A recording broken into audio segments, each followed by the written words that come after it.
Bismillahirrahmanirrahim. Assalamualaikum warahmatullahi wabarakatuh. Di sini saya akan menjelaskan kondisi pra-Islam mencakupi sosial, politik, budaya, dan keagamaan. Pendahuluan, sebuah peradaban besar tidak lahir begitu saja. Ia tumbuh dari akar sejarah, kebiasaan, dan nilai-nilai masyarakatnya. Demikian pula lahirnya Islam yang tidak dapat dilepaskan dari kondisi sosial, budaya, politik, dan keagamaan bangsa Arab sebelum datangnya wahyu. Dengan memahami Arab pra-Islam, kita akan melihat bagaimana Islam hadir sebagai jawaban atas problematika zaman itu.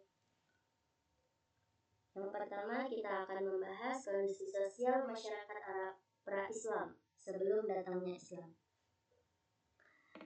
Bangsa Arab pra-Islam terdiri dari berbagai kelas masyarakat. Kaum bangsawan atau kaum asyraf sangat dimuliakan, sedangkan budak diperlakukan sangat hina. Para budak diwajibkan membayar pajak dan sering mengalami penderitaan. Perilaku masyarakat jahiliyah terhadap anak perempuan yang paling kejam adalah mengubur bayi perempuan hidup-hidup. Struktur sosial ini juga mempengaruhi akses terhadap pendidikan yang hanya dinikmati oleh kalangan elit. Sifat kesukuan asobiyah sangat kental dan menjadikan solidaritas dalam suku yang sangat tinggi, tetapi juga menimbulkan perang antar suku yang berkepanjangan. Peranan suku Quraisy di Makkah sangat dominan, sangat berperan. Mereka bukan hanya pemimpin spiritual penjaga Ka'bah, tetapi juga aktor utama dalam perdagangan antar wilayah. Quraisy memiliki otoritas dalam berbagai perjanjian antar kabilah dan mengatur jalannya di pasar-pasar penting. Kehidupan masyarakat kota Hadlar relatif lebih maju dibandingkan dengan masyarakat Baduy atau nomaden.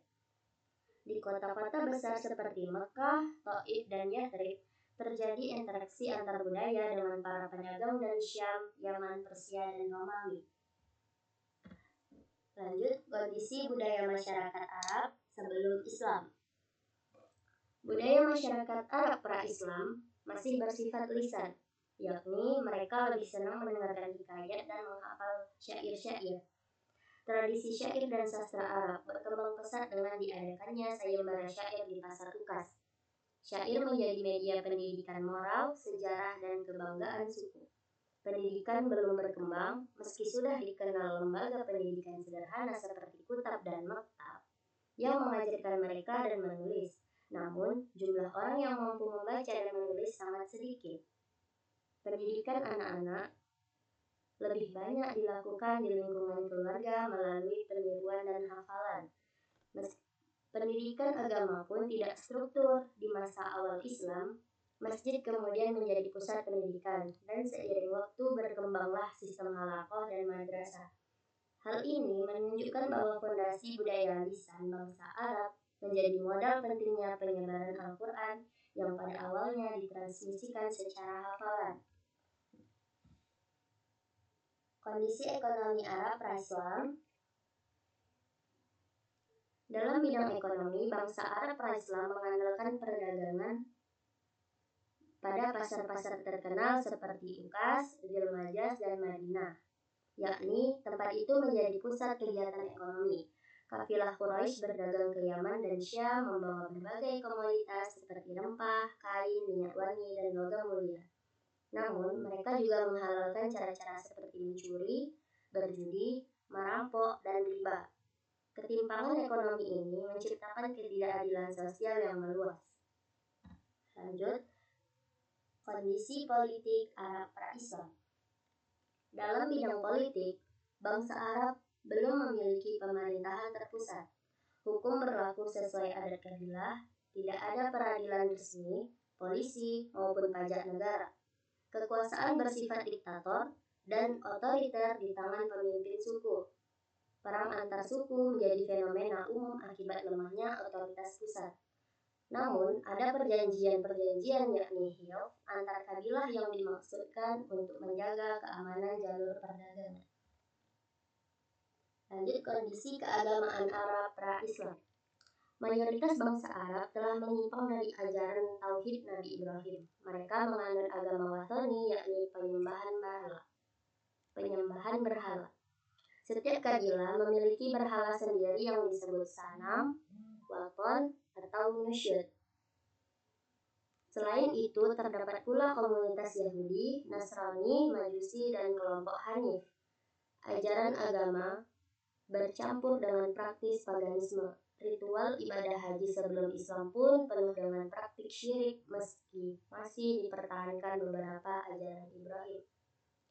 Kondisi keagamaan yang plural ini menjadi latar belakang pentingnya muncul dakwah tauhid Nabi Muhammad SAW.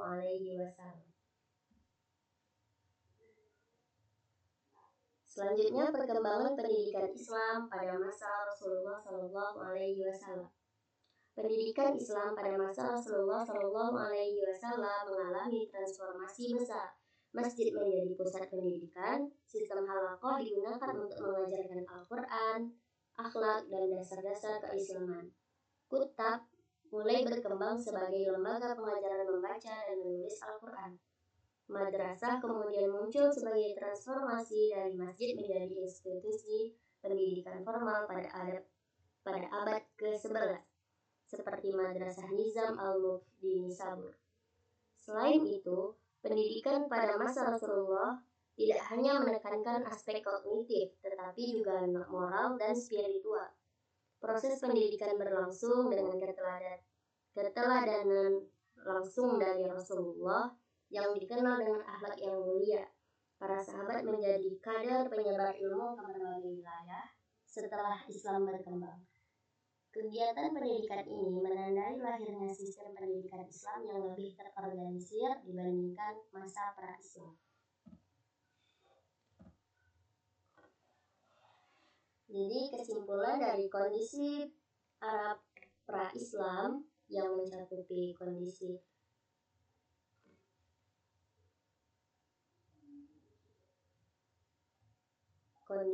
sosial, kondisi budaya, kondisi ekonomi, politik, dan keagamaan.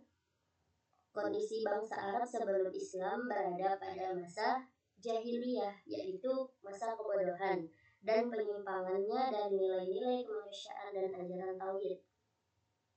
Sistem sosial tidak adil, budaya masih bersifat lisan, ekonomi penuh ketidakadilan, politik tidak terorganisir, dan agama penuh kesyirikan. Kehadiran Islam membawa perubahan besar, terutama dalam bidang pendidikan.